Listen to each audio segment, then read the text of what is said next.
Здравейте, днес ще ви запознаем с един от основните проблеми за този период от годината. Заради лошото време, лошите метеорологични условия, доста често идват клиенти при нас с проблеми с конденс в фаровете.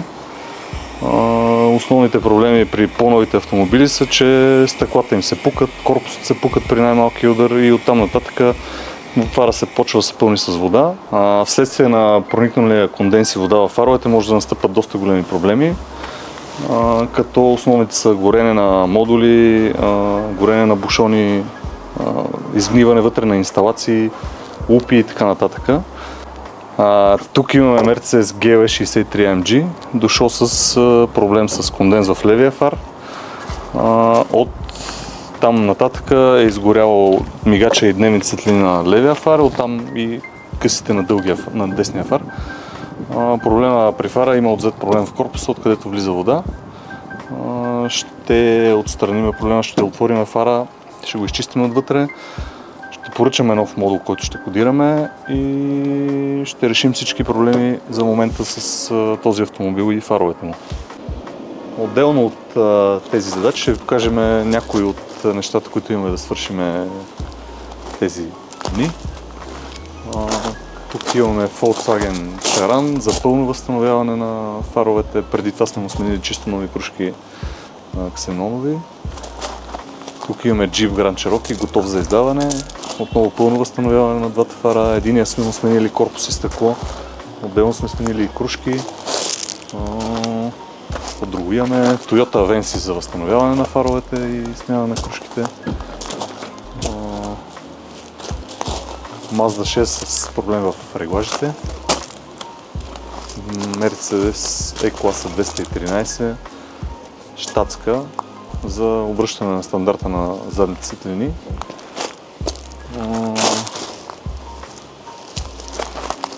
Opel Insignia, проблем с конденс в фаровете, евентуално по гаранция, ще видим какъв е точният проблем.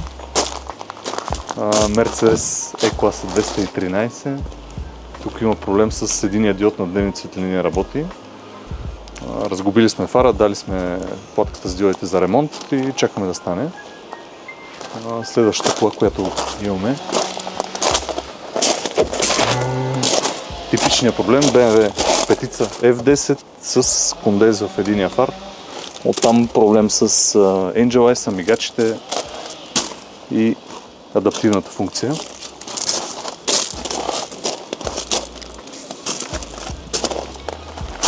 Продължаваме с почти чисто нов Mercedes GLS, нос от Канада. Дошъл при нас за пълен детайлинг, полиране, керамично покритие, почистване отвътре, което тепърво ще започваме да го правим. Това е едно BMW 7 E23, взели сме го за донор за части. След малко ще ви покажем за коя точно кое и какво точно се случва с нея, въпреки че е доста изостанал проект, но ще ви го покажем след малко. Продължаваме с Шкода Октавия, отново спукано ляво стъкло, фара е пълен с вода, десния го възстановяваме, за да нямат разлика след това. Mercedes C-класа 203 за възстановяване на фаровете, възстановяване на инсталацията, нови кружки, общо взето ще светне както е била като нова. Тук имаме един интересен проблем, Mercedes CLS 218 Facelift с мултибим фарове. Стъклата са му сменени при някой наш колега. От тогава има проблем с някои от функциите на фаровете. Тепърва ще се занимаваме с него, за да видим какъв точно е проблема. Тук имаме една почти класика, Mercedes SL. Общо взето за стандартно възстановяване на двата фара, за да придобие нов блясък. Имаме Audi SQ5, отново за възстановяване на фаровете, смяна на кружки, за да светнат както трябва и да осветяват пъти в зимния период от годината. Тук имаме един интересен проблем, Honda Accord, внос пак от Канада, с проблем в единия фар, с пукан корпус, оттам е влизала вода.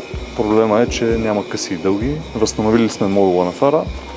тепърва ще ремонтираме корпуса и ще полираме и ще сложим фолио на двата фара, за да станат като нови. Следващото е Mazda CX-5. Отново кондензва фара, отново изгорял модул за късите светлини. Проблема е пак спукано стъкло. Ще отстраним и този проблем, ще сменим и модула. Една от колите също, Audi A7, внос от Америка или от Канада, не знам точно. Проблема е механичен в левия фар, вследствие явно на предишен удар. Има разкачени неща вътре по механиката на фара, оттам не работи чекването нагоре-надолу на фаровете. Намерили сме проблема, ще го отстраним. Ето го въпросното BMW 745 E23. Общо взето видяхме го на обява в Италия, беше седяло 20 години в една гора. Състоянието се вижда, както виждате. Изкърпили са го отдолу колегите, двигателят е свален, скоростната пътина, всичко е дадено за възстановяване. Някога, може би, надяваме се, може да има крайен резултат и отново да е в движение. Тук в този ъгъл са и нашите коли, които са готови за продаване. Имаме BMW X3 F25 фейслифтово, две F10, едната 535, другата 528, Audi A4 21 година на 30 000 км. Ако имате някакъв интерес към тях, не се колебайте и ни звънете. Ето го вече фара готов. Отстранили сме проблема с конденза.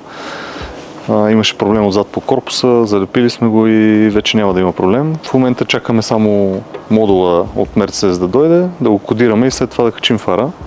Заедно с второто GLE дойде и BMW X5 F15 с подобен проблем. Тук е доста по-видимо, стъклото отпред е спукано, фара се е напълнил с вода. За щастие тук още всичко работи и модулите не са изгорели, не са за смяна. Ще решим и двата проблема.